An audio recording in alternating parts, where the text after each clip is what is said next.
Okay guys, day 4 tayo.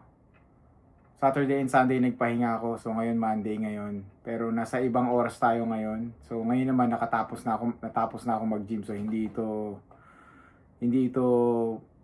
pre-workout. So post-workout tong vlog na to. So ano bang pwede natin pag-usapan? So okay, ito maganda to. Pag-usapan natin yung kaibigan ko.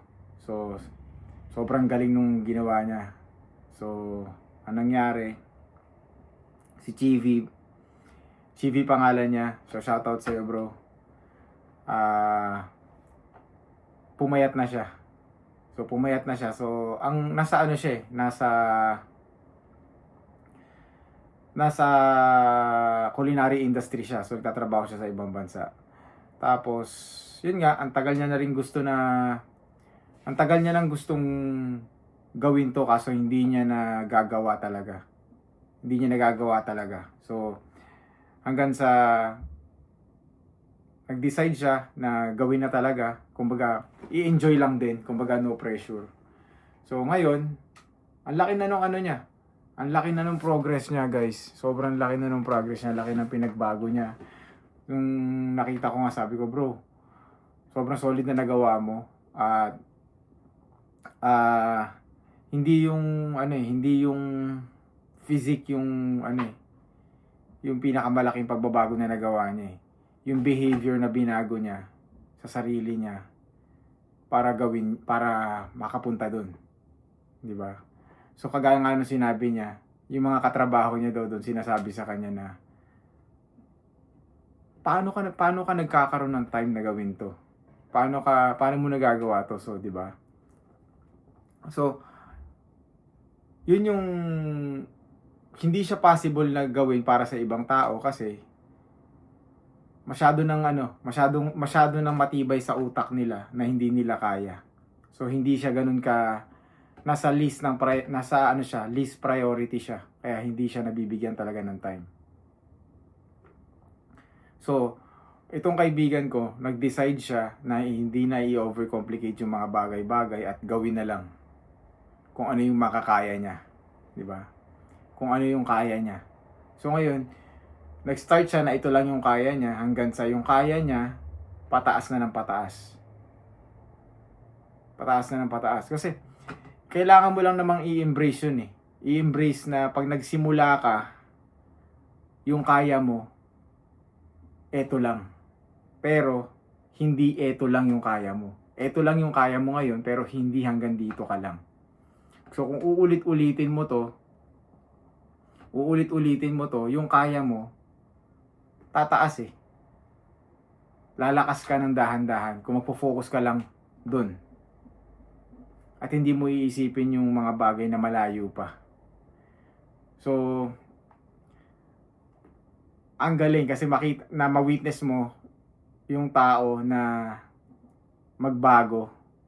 So, sobrang na-amaze ako sa mga taong nakakatawid at nagagawa yung mga bagay na gusto nila. Kasi nagtitake yun ng sobrang taas na effort eh, kasi kailangan mong mag-show up every day para sa sarili mo.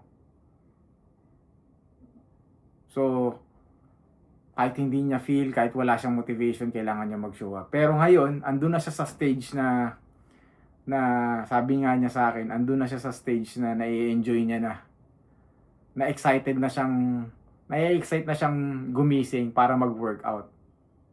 Isipin mo, coming few years ago, pag niyaya siya mag-workout, ang sinasabi niya, pasa ko bro.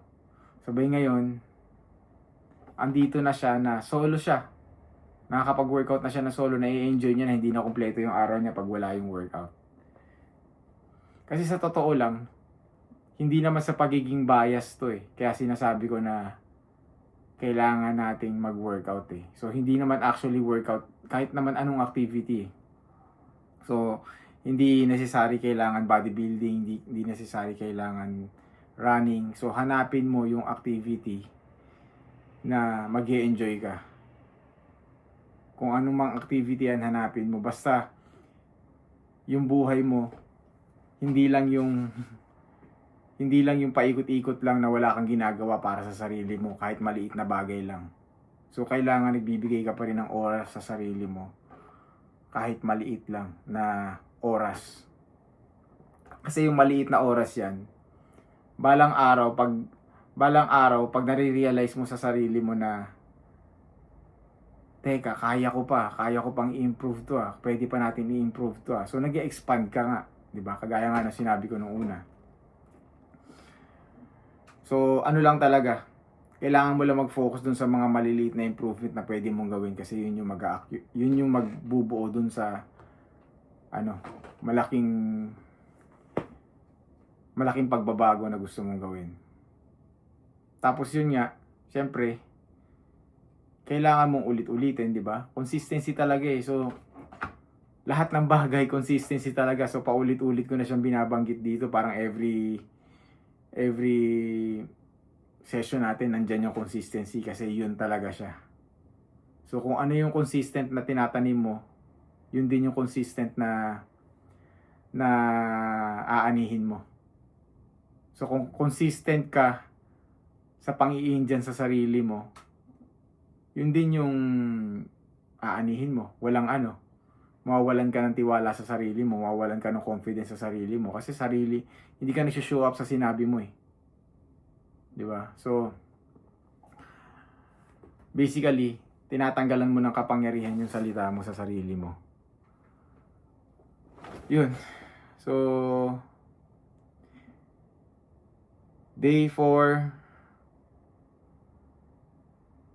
Actually, bago ko to gawin, iniisip ko kanina, kasi nagpipisi ako, iniisip ko kanina magpa-vlog pa ba ako? Parang sinasabi ko na naman na, wag na, hayaan mo na. Kaso putang ina, consistency nga yung binubuo natin So, importante lang na nandito ako, na ginagawa ko to, magawa ko lang to. Di ba? Yun na yun.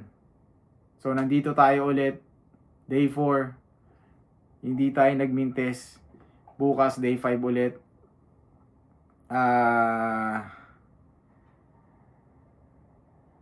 Mag-comment kayo kung may mga topic kayo or may mga questions kayo na gusto nyo na sagutin ko. So, meron pa tayong 2 minutes pa. Easy pa ako kung ano pa ba pwede natin sabihin. So, update lang din.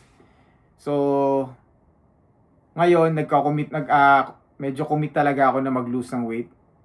So, mas nagka-cardio na talaga ako after ko mag-workout. So, last week nagawa ko lahat ng plano ko, na-execute ko lahat ng cardio na kailangan kong gawin. So, another week, ganun ulit.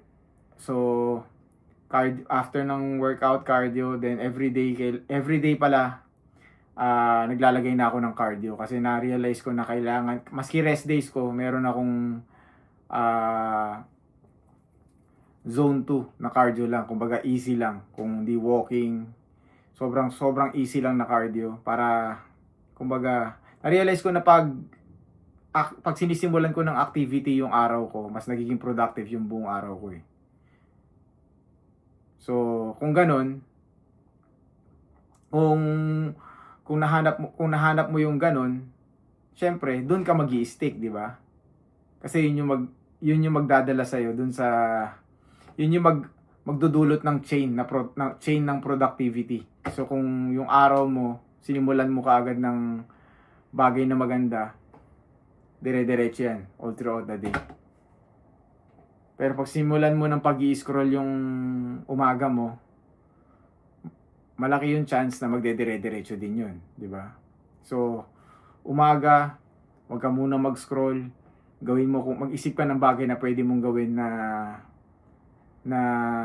activity, whether pagsusulat, pagka-cardio o kung ano man, gawin mo. Okay? So,